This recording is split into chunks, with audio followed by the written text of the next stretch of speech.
Hem passat moments molt durs. En un principi va costar. Estava tranquil·la que estava en bones mans. Prefereixo estar aquí.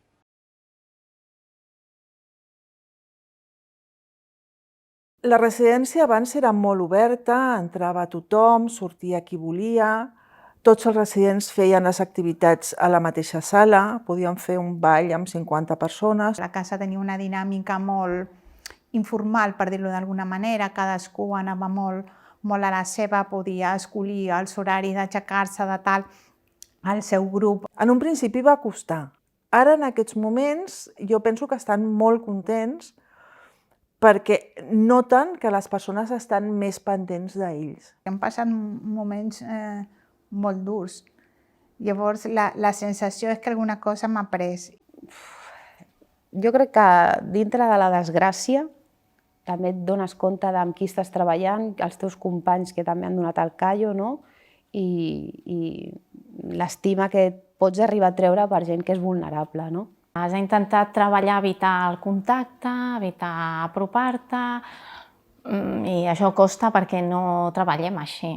Tens l'espineta aquella de les ganes de tornar a la normalitat. Aquí estaran cuidats i que no els hi faltarà de res i quan necessiti una abraçada se'ls hi donarà. Aquesta situació ens ha reforçat, no? Personal, famílies, a residents, estem més units.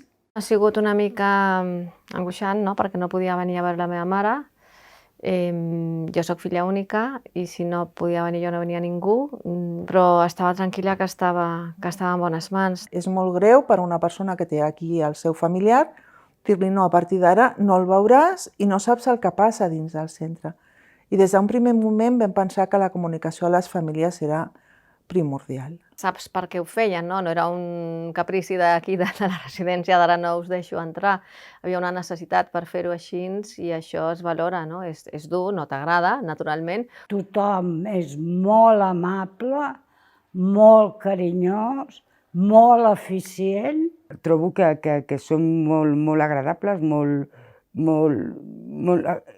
com si fossin família seva. I això, si no tens familiars al costat que es puguin estar amb tu, això s'agraeix, vaja, hasta l'infinit. Tinc 2 pisos, però els tinc llogats i prefereixo estar aquí. Nosaltres estem aquí per tenir cura de les persones, hem de tenir cura de les persones, la manera de tenir cura de les persones és treballar d'aquesta manera i hem de tirar endavant amb això. I ho farem i segurament ho farem bé.